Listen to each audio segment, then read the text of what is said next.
Smart and legal guidance download the application now. नमस्कार दोस्तों, आज इस वीडियो के अंदर मैं आपको एक latest supreme court of India का जजमेंट बताने वाला हूं जो डिफेमेशन के रिगार्डिंग सुप्रीम कोर्ट ने अपना जजमेंट पास करा है 2023 के अंदर। सबसे पहले मैं आपको जजमेंट का नाम बता देता हूं, Kishore Balakrishnanand versus state of Maharashtra 2023 supreme court.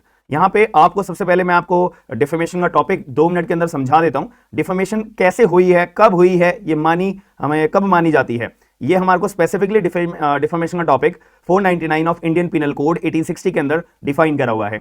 Defamation का मतलब होता है कि अगर कोई भी व्यक्ति शब्दों का इस्तेमाल करके, वर्ड्स का इस्तेमाल करके, और उस वर्ड को या तो बोला गया हो या इंटेंट होगा उस शब्द को पढ़ने के तौर पर, या फिर इशारेबाजी करके, साइंस का इस्तेमाल करके, या फिर विजिबल रिप्रेजेंटेशन का इस्तेमाल करके अगर कोई भी व्यक्ति ये सारे के सारे शब्दों को बोलता है या पब्लिश करता है, इन साइंस को दिखाता है या पब्लिश करता है, या विजिबल रिप्रेजेंटेशन को पब्लिश करता है, तो ऐसे केस में ये माना जाएगा कि जिस व्यक्ति ने ये अपने शब्द या साइन या विजिबल रिप्रेजेंटेशन को अपना बोला है या पब्लिश करा है, उसके पास इंटेंशन होनी चाहिए ऐसा सब करने के लिए कि ताकि मैं सामने वाले व्यक्ति की लोगों की नजर में रेपुटेशन को हार्म करूंगा। तो अगर ऐसी सर्कमस्टांसेस पैदा करी जाती है किसी भी व्यक्ति के द्वारा, कैसी सर्कमस्टांसेस, कोई भी शब्दों का बोलना या साइंस का अपना लोगों की नजर में किसी व्यक्ति को लेकर अपना पब्लिश करना या विजिबल रिप्रेजेंटेशन करना,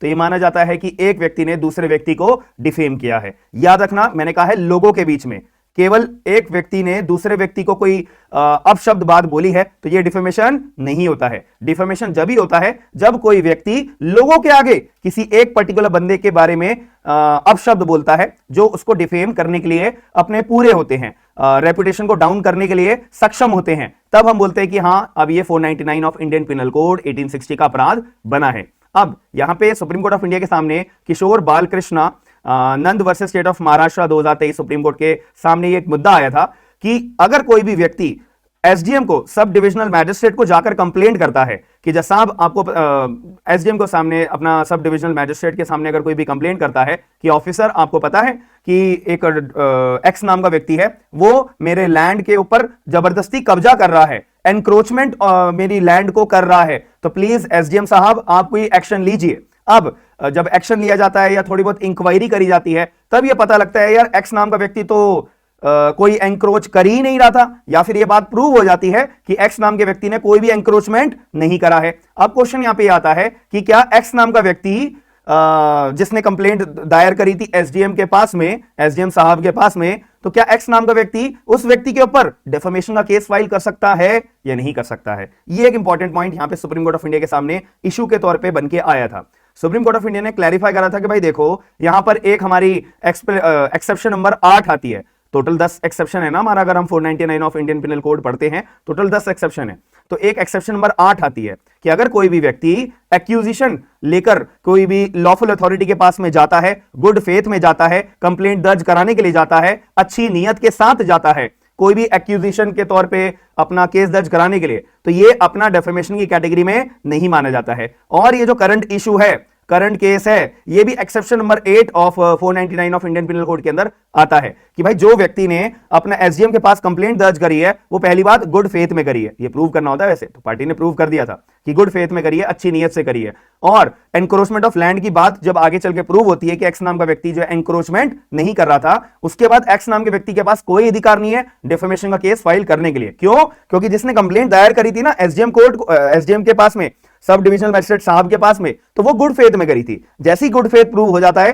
तो ये एक्सेप्शन नंबर 8 के अंदर अपना लाई कर जाएगा और डिफेमेशन का कोई मुद्दा बनेगा ही नहीं, बात खत्म हो जाती है। तो ऐसे केस में सुप्रीम कोर्ट ने इस बात को क्लैरिफाई कर दिया था। अब आपका क्या पॉइंट ऑफ व्यू है चीजों को कि अगर कोई व्यक्ति गुड फेथ में नहीं करेगा तो क्या जब डिफेमेशन का केस फाइल करा जा सकता है? क्योंकि सुप्रीम कोर्ट ने तो केवल इतना सा बोला है कि अगर कोई गुड फेथ में करता है तो एक्सेप्शन नंबर 8 में आएगा, और अगर कोई गुड फेथ में नहीं करता तो क्या यह डिफेमेशन का चार्ज यहां पे बन सकता है? अगर बन सकता है तो आप लोग मुझे बताइए पनिशमेंट जो है कौन से सेक्शन के अंदर दी गई है और कितनी पनिशमेंट दी जाएगी? आप लोगों का क्या आंसर होगा मैं चैट बॉक्स में, कमेंट बॉक्स के अंदर चेक करूंगा। और वीडियो को लाइक करके ज्यादा से ज्यादा लोगों को शेयर करिए। जितने भी लोग अपने जुडिशरी एग्जाम्स की तैयारी कर रहे हैं ना, तो उन लोगों के लिए मैं आपको लेटेस्ट जजमेंट्स बता रहा हूं ताकि जब आपका प्रीलिम्स का एग्जाम होगा तो ये चीजें आपके दिमाग में रहेंगी और कहीं ना कहीं आप अपने आंसर को टिक सही कर पाओगे। और जितने भी लोगों ने मेरा एप्लीकेशन डाउनलोड नहीं करा है, स्मार्ट एंड लीगल गाइडेंस के नाम से जरूर डाउनलोड कर लीजिएगा। आईपीसी का लेटेस्ट जुडिशरी का बैच हमारा रनिंग में है। साथ में जो भी एडवोकेट्स हैं वो अपना लीगल ड्राफ्ट परचेज कर सकते हैं। हिंदी और इंग्लिश दोनों लैंग्वेजेस में आपको प्रोवाइड होंगे,